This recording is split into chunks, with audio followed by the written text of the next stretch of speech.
ดอกไม้ด้วยความสวยงามของตนเองพวกมันได้ประดับประดาธรรมชาติให้เป็นรูปภาพที่มีสีสันเมื่อจิตวิญญาณเล่ร่อนในทะเลดอกไม้กลิ่นหอมที่น่าหลงไหลและมีเสน่ห์ในดินแดนลับที่สวยงามและเปิดเผยสามารถเคลื่อนย้ายจิตใจไปสู่สภาพที่บ่สามารถควบคุมมันได้ให้เราสามารถเปิดใจแบบบ่ต้องยานแล้วลืมควันไฟของโลกรับรู้ฤดูใบไม้ผลิ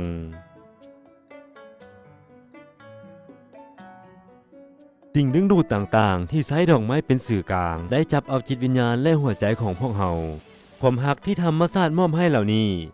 ยังรับรู้ถึงงานเลี้ยงโรแมนติกที่นับบ่ถ้วนในความฝันของพวกเรา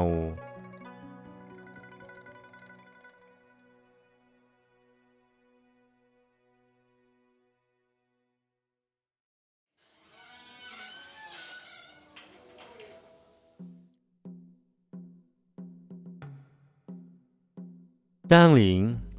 แม่นแม่ยิงผู้เสื้อเสินดอกไม้เข้ามาในชีวิตอยู่ในสายตาของบรรดาพี่น้องเอื้อยผู้สง่างามที่ปลดปล่อยความงามของแม่ยิงจีนมีลมหายใจคล้ายคือกับดอกไม้และพืชต่างๆที่อยู่ปลายนิ้วของทานระหว่างอายุและหน้าตาแม่นสามารถแสดงการจับดอกไม้ให้เป็นความสวยงามได้สำหรับดอกไม้แม่นคล้ายคือกับคนฮักในชีวิตของนางเลย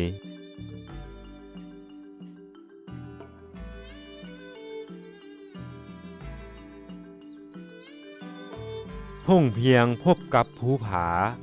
ปลดปล่อยความเย็นและความสดชื่นสามารถเฮ็ดให้ฤดูร้อนกลายเป็นความสงบเงียบและห่างไกล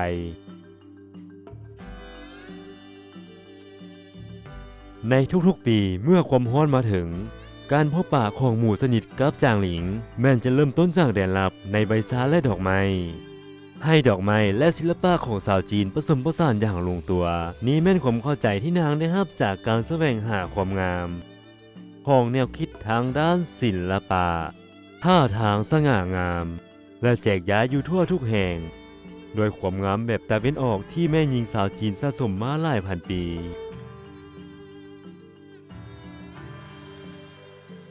ให้ดอกไม้ต่างๆและใบซารวมตัวกันแม่นหัวข้อหลักที่ขาดบ่ได้ของบรรดาหมู่เพื่อนกีบดอกไม้ที่หลากหลายภายใต้การบำรุงเลี้ยงของแม่น้ำมินเจียงสิ่งดึงดูดธาตุเหลวที่ถูกปล่อยออกมาโดยแอนโทไซยานินและโฟลิฟินอนของสาเฮ็ดให้คนเฮามีความสุขและยังเป็นสิ่งที่ดีเลิศนำสาดอกไม้ที่มีแนวคิดศิลปะพิเศษเต็มไปด้วยโชคชะตายังหมายถึงบรรดาภาพบุรุษที่บ่มีวันสิ้นสุดและบรรดาดอกไม้กับสาเฮ็ดให้อารมณ์ของจ้างหลินถูกฟ้องขึ้นอีกครั้งเมื่อกลิ่นหอมสดแจกยายด้วยน้ำซาที่มีกลิ่นหอมสดและสง่างามของดีในจอกส่งผ่านลำคอพวกมันได้นำความร้อนเข้ามาสู่ร่างกายสิ่งที่เหลือไว้แม้นความเรียบง่ายและกลิ่นหอมที่บ่มีมื้อสิ้นสุด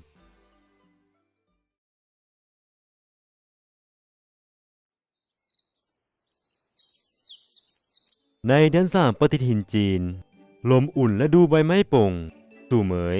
เสน่ห์ของพวกมันได้เริ่มต้นเบ่งบานแล้วทางเตอร์เพิ่งและทีมเก็บดอกไม้มืออาชีพของนางได้เริ่มออกเดินทาง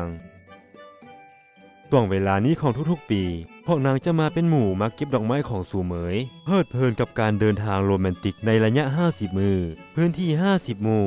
ในการเก็บกู้กีบดอกไม้เกือบ10,000 จินนี้เป็นเรื่องงานต่อไปที่พวกนางต้องเฮ็ดสำเร็จดอกไม้หอมสดของสู่เหมยสง่างามและหวานนัวเมื่อดอกไม้หอมได้แพร่ลามไปทั่วโลกจึงสัมผัสได้ความสุขที่มีจิตวิญญาณสามารถแตะต้องได้ในทันทีในฤดูกาลแนวนี้ความงามธรรมชาติของสู่เหมยแม่นได้กำหนดให้เป็นทิวทัศน์โรแมนติกที่สุดในชนบทแห่งนี้กระแสลมใต้ในพื้นที่เสฉวนแม่นลมมรสุมตะวันออกเฉียงใต้ลมพัดมรสุมตะวันตกเฉียงใต้รวมตัวใกล้105 องศาประกอบเป็นอากาศอุ่นและซุ่มซื่นของการเติบใหญ่สาวสู่ใช้ความศรัทธากว่า 2,000 ปีเฮ็ดให้ดอกกุหลาบที่เป็นเอกลักษณ์ และใกล้จะสูญพันธุ์ในนี้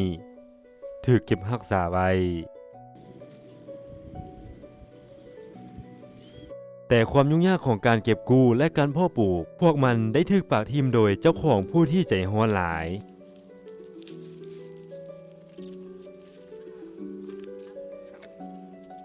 ฤดูออกดอกของซูเหมย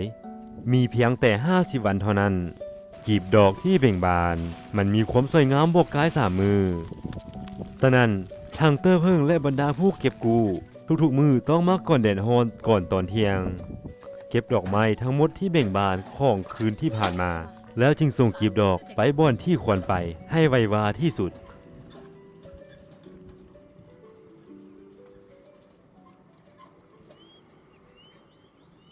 สู่เหมยกลิ่นหอมของดอกไม้รสชาติละเอียดอ่อนโยนเอนโทไซยานินที่มั่นคงนี่แม่นองค์ประกอบของสมุนไพรที่เฮ็ดให้ผิวอ่อนลงในฐานะที่กินได้เอนโทไซยานินและคาราเมลที่ผ่านการหมักมาเป็นเวลาหลาย100 ปีได้รับน้ำผึ้งและกุหลาบหอมหวานและเข้มข้นสามารถเฮ็ดให้เครื่องดื่มในฤดูร้อนหวานและเย็นนำความเย็นสบายมาสู่ในฤดูร้อน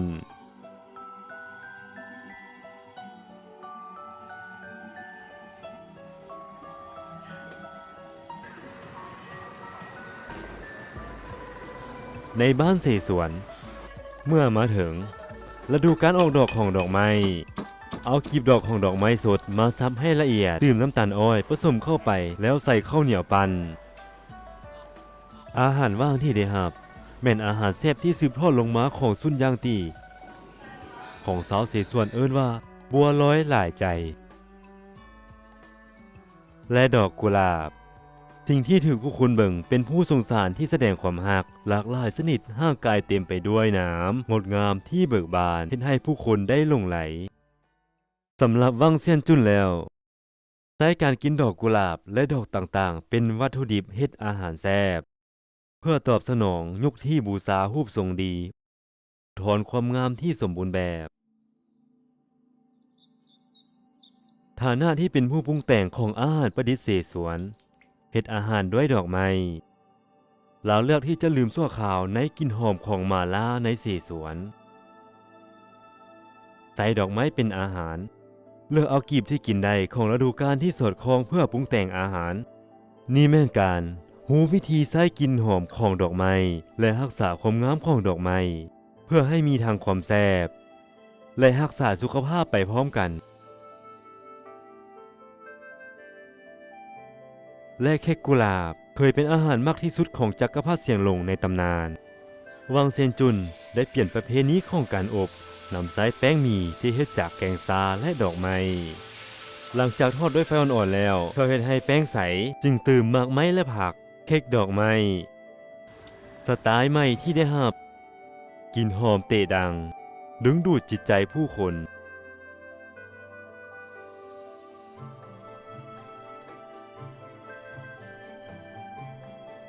ดอกบัวสดใส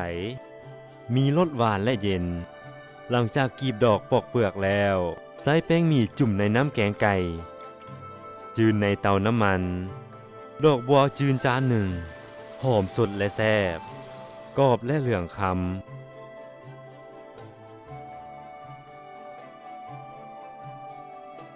อุดมสมบูรณ์ไปด้วยสารวิซีและกรดอะมิโนสามารถบำรุงผิวพรรณและปกป้องหัวใจและนี่เคยเป็นอาหารที่มักของสาวงามราชวงศ์ถังและซูซีไทเฮา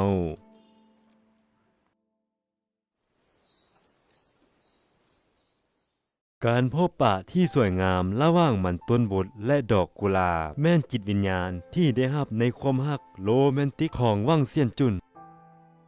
ในเมื่อกลิ่นหอมของดอกไม้ได้ไหลผ่านศบปากรสชาติที่น่าหลงไหลก็จะเปลี่ยนเป็นความสุขสุดยอดที่งดงามดังเส้นดอกไม้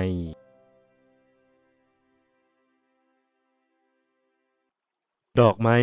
สามารถเฮ็ดให้โลกสวยงามอุทิศให้เฮาทุกอย่างของงานเลี้ยงที่เบิ่งเห็นภาพสวยงามบุกลุกจิตวิญญาณและเฮ็ดให้ผู้อื่นคึกคักและบ่ถูกจำกัด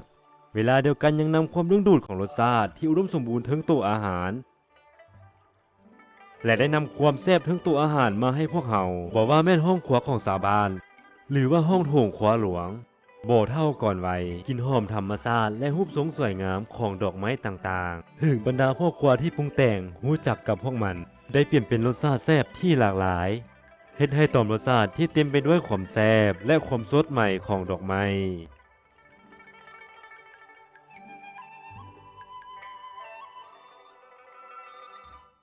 2,000 ปีของการกินดอกไม้ให้ผู้รักษาไว้ยาวทั้งหลายเอาดอกไม้และตัวอาหารมาแสดงโดยเสน่ห์และความรักที่บ่มีวันสิ้นสุดดอกไม้เป็นอาหารแม่นเอากลิ่นหอมของดอกไม้ใส่ในอาหารผสมผสานรสชาติดั้งเดิมของดอกไม้และอาหารจะได้รับรสชาติแซ่บแบบใหม่ดอกไม้ประดับอาหารมีแขกรับเชิญของกลีบดอกไม้ต่างๆอาหารใดๆล้วนสามารถเปลี่ยนให้สวยงามได้และมีความรู้สึกหลายขึ้น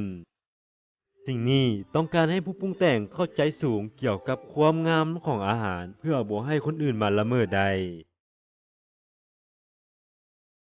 อาหารออกแบบเฮ็ดด้วยดอกไม้แม่นการสร้างรูปทรงส่วนประกอบแบบดั้งเดิมแกะสลักด้วยมือเขียนแบบลักษณะของดอกไม้ต่างๆและนี่แม่นความคล่องแคล่วที่สร้างสรรค์ของบรรดาพ่อครัวที่มีความงามภายใต้ความเข้าใจต่อดอกไม้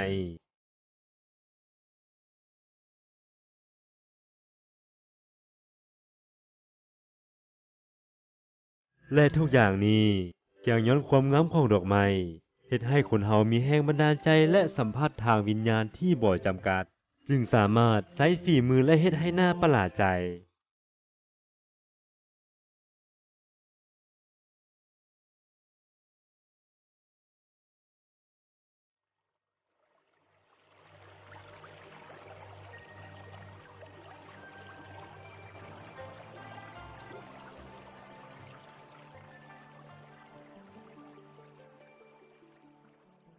ดอกไม้เบ่งบานทั่วท้องฟ้าดอกบานคล้ายหล่นคล้ายใบหน้าดอกไม้เป็นตัวแทนของบรรยากาศทุกฤดูดอกเต้นน้ำตาไหลดอกให้ดอกโหยบิน